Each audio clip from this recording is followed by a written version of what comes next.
আমি যদি না বলি এখান থেকে বাইরে যেতে পারবেন না স্যার, মাথায় রাখেন।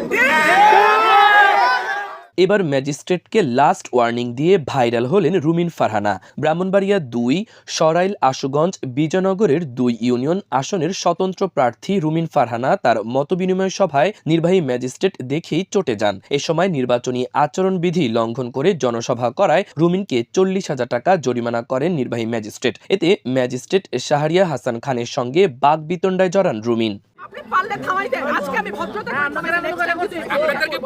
আজ শনিবার সরাইল উপজেলার নোয়াগাঁও ইউনিয়নের ইসলামাবাদ এলাকায় এ ঘটনা ঘটে। বাগবিতণ্ডার একটি ভিডিও সামাজিক যোগাযোগ মাধ্যমে ছড়িয়ে পড়লে দেশজুড়ে চাঞ্চল্যের সৃষ্টি হয়েছে। ভিডিওতে দেখা গেছে নির্বাহী ম্যাজিস্ট্রেট শাহরিয়া হাসান খান আচরণবিধি ভঙ্গের বিষয়টি নিয়ে আলোচনা করতে গেলে রুমিন ফারহানা ক্ষুব্ধ হয়ে ওঠেন। তিনি ওই ম্যাজিস্ট্রেটকে বলেন, আমি শেষবারের মতো আপনাকে সতর্ক করে দিচ্ছি, আমি এ ধরনের কথা আর শুনতে চাই না, আপনি পারলে থামিয়ে দেন। আজ আমি ভদ্রতার সাথে কথা বলছি, পরবর্তীতে সেটা করব না। এই সময় তিনি বলেন, অন্যরা আপনাদের বৃদ্ধাঙ্গুলি দেখায়, খোঁজ নিয়ে দেখেন।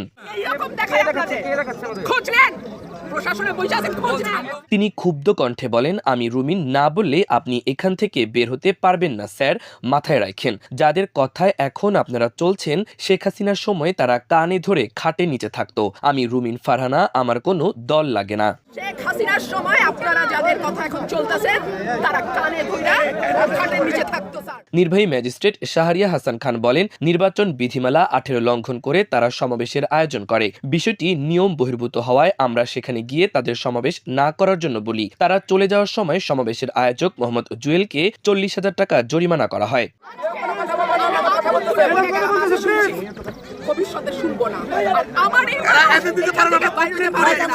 তিনি আরো বলেন, সমাবেশ করতে না পেরে চলে যাওয়ার সময় ওই প্রার্থী আমার সঙ্গে অসৌজন্যমূলক আচরণ করেন। বিষয়টি আমি অতিরিক্ত জেলা ম্যাজিস্ট্রেটকে জানিয়েছি।